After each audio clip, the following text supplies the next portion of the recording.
Chidinobi and the Equation Quests. Chidinobi was a boy who loved video games more than anything. He could level up, defeat bosses, and find secret treasures with his eyes closed. But when it came to his math homework, he felt like he was facing a monster he could never beat. Ugh!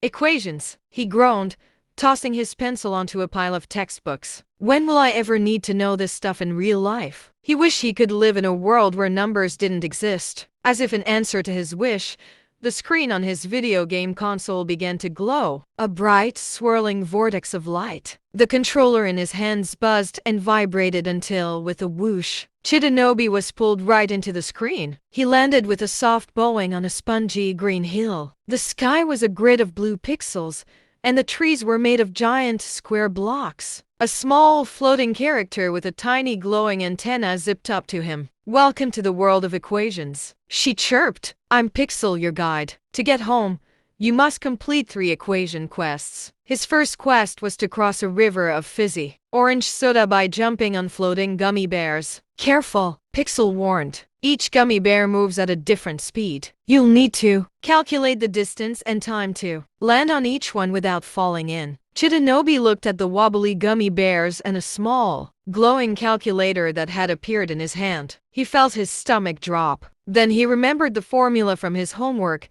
distance equals speed times time. He took a deep breath, quickly punched the numbers into the calculator, and with a confident leap, landed perfectly on the first gummy bear. He hopped from bear to bear, a triumphant grin on his face. The second quest was to open a giant treasure chest. The lock was a strange dial with a protractor symbol. "The key is the angle of the sun's shadow on that tree," Pixel explained. "You have to find the correct angle to turn the dial." Chidinobi groaned. He had never liked geometry. He held the giant, glowing protractor up to the shadow of the pixelated tree. He carefully read the numbers, turned the dial on the chest to the exact angle, and click! The lock sprung open. He was getting the hang of this. For his final quest, Chidinobi had to build a rocket to get home. He had all the parts, but he needed to figure out the perfect ratio of fuel to baking soda to make it launch. Too much of one, and it would just fizzle into a puff of smoke. Chidinobi remembered a lesson about ratios from his teacher. He carefully measured out the ingredients, poured them into the rocket's engine, and watched as the rocket began to hum and vibrate. He had done it! With a whoosh and a bang, the rocket launched, and Chidinobi was shot back into his room, landing with a thump right next to his math homework. He picked up his pencil,